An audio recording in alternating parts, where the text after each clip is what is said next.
Corona virus के नए variant Omicron का खतरा भारत में किस कदर बढ़ रहा है, इसका अंदाजा आप आंकड़ों से लगा सकते हैं। सबसे पहले बेंगलुरु में 2 केस मिले, लेकिन अब एक ही दिन में 17 केस की पुष्टि हो गई। ओमिक्रॉन से निपटने के लिए सरकार की ओर से तमाम उपाय किए जा रहे हैं। कोशिश यह है कि इस वायरस को किसी भी तरह से फैलने से रोका जाए।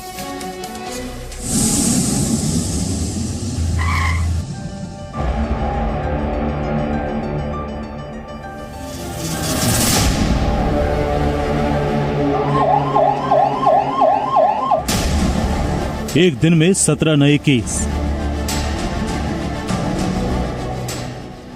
जी हां, कोरोना वायरस के नए वेरिएंट ओमिक्रॉन का भारत में यही सच है। और यह आंकड़ा बता रहा है कि भले ही हम इसे रोकने के लिए कितनी भी कोशिशें करें, ये दबे पांव देश के अलग अलग राज्यों में अपनी पहुंच बनाता जा रहा है। सबसे ताजा मामला जयपुर का है। यहां पर 9 सैंपल में ओमिक्रॉन की पुष्टि हुई है। चिंता की बात यह है कि इनमें से 4 लोग एक ही परिवार के हैं। ये लोग 25 नवंबर को दक्षिण अफ्रीका से लौटे थे। राजस्थान सरकार के मुताबिक फिलहाल कॉन्ट्रैक्ट ट्रेसिंग का काम जारी है। और उनकी 9 लोगों की जो 5 लोग आदर्श नगर की थी, जो उनके साथ एक दिन शादी समारोह में रहे थे एक ही जगह, उनका भी ओमिक्रॉन पाया गया है, पुष्टि हुई है। और उनको सबको समुचित इलाज के लिए हमने निर्देश दे दिए हैं। वहीं महाराष्ट्र में ओमिक्रॉन के 7 नए केस मिले हैं।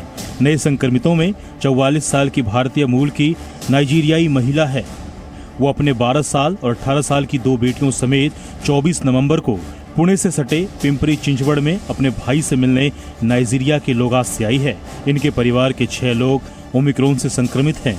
खास बात यह है, इन 6 लोगों में से 3 लोगों की उम्र 18 साल से कम है और इन्होंने कोरोना की वैक्सीन नहीं ली थी। वहीं 7वां मामला पुणे से है। 47 वर्षीय शख्स 25 नवंबर को फिनलैंड से भारत लौटा है। 29 तारीख को इसकी जांच की गई और रिपोर्ट पॉजिटिव आई है। डोंबिवली में एक केस पिछले हफ्ते ही मिल चुका था। वैक्सीनेशन पर आज दिल्ली में राष्ट्रीय तकनीकी सलाहकार समूह की अहम बैठक होने जा रही है।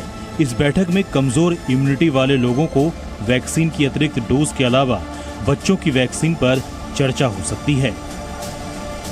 वहीं जानकारों का कहना है कि तेलंगाना में जनवरी-फरवरी के बीच कोरोना केस बढ़ सकते हैं। As a characteristic of fast spreading, we should be very careful with that assumptions. From epidemiological perspective, we are expecting a little bit surge either in the month of mid of January or February in our country or in our state. यानी corona के Omicron variant पर लगातार study जारी है।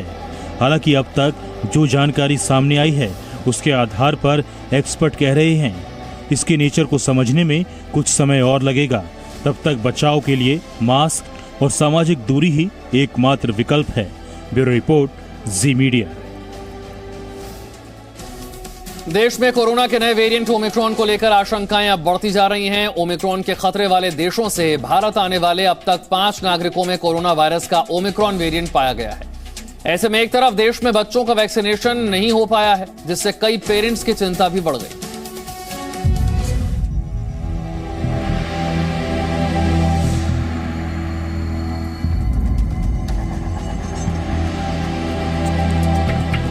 11 साल के हेमंत सिंह दिल्ली के एक प्राइवेट स्कूल की 7वीं क्लास में पढ़ते हैं। कोरोना संक्रमण की वजह से हेमंत बीते 2 साल से ही ना तो अपने किसी दोस्त से मिले थे और ना ही सोसाइटी में खेलने जाते थे। बीते दिनों कोरोना के मामले कम होने पर उनके माता पिता ने उन्हें सोसाइटी के बाहर गार्डन में दोस्तों के साथ खेलने जाने देना शुरू कर दिया था। लेकिन अब भारत में ओमिक्रॉन की दस्तक से हेमंत के माता पिता एक बार फिर डर गए हैं। कोरोना का वो वेव आई थी, तो जब थोड़े दिन के लिए वो कम हो गया था, तब तो स्कूल खुले थे, तब तो जा रहा था, जब फन हो रहा था। लेकिन अब जैसे जैसे ओमिक्रॉन बढ़ता जा रहा है, वैसे वैसे अभी वो जाना भी कम होता जा रहा है, इसलिए अब मजा भी नहीं आता। दोस्तों के साथ भी अब जाने नहीं देते। तो हम चाह रहे थे कि वैक्सीनेशन हो जाता तो कम से कम सेफ रहते, लेकिन अब ओमिक्रॉन का आ गया और जितनी स्पीड से बता रहे हैं, जितना फैल रहा है वायरस, तो हमें भी डर लग रहा है कि बच्चों को स्कूल भेजें, पार्क भेजें, कैसे जाना है। हमने भी आज की डेट में बच्चों को बंद करा हुआ है। हेमंत की तरह ही दिल्ली के स्कूल में पढ़ने वाले 16 साल के उत्कर्ष की भी यही कहानी है। उत्कर्ष और उनके छोटे भाई को सोसाइटी के बाहर कदम रखने नहीं दिया जा रहा।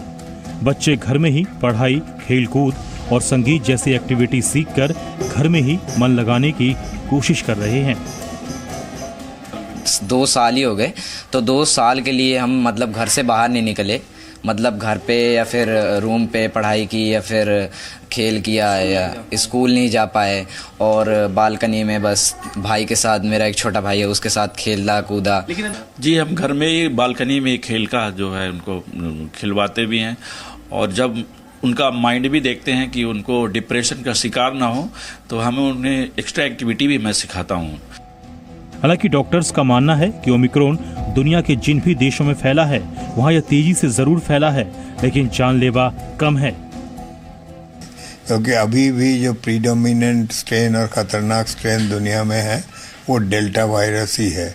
वही बच्चों में भी जो नया वेरिएंट डेल्टा वायरस का है वो बच्चों को भी इन्फेक्ट करता है और बच्चों को सीरियसली इन्फेक्ट करता है। ऑनलाइन प्लेटफॉर्म लोकल सर्कल की एक रिपोर्ट के मुताबिक भारत में कोरोना के नए वेरिएंट के खतरे को भांपते हुए अपने बच्चों को स्कूलों में भी नहीं भेजना चाहते हैं। हालांकि अगर कोरोना के नियमों का पालन ठीक से किया जाए तो जिस तरीके से पहली और दूसरी लहर के दौरान हमने कोविड पर विजय पाई, ठीक वैसे ही विजय हम भी इस वेरिएंट से लड़कर पा सकते हैं।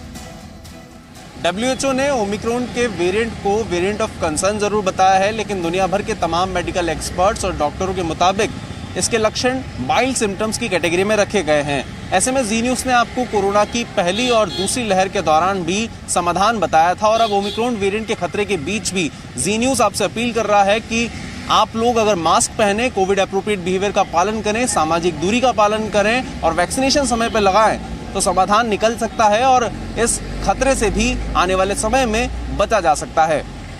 वैभव Parmar, Zee media, Delhi. Presenting B News app available on Google Play and App Store. Download it now.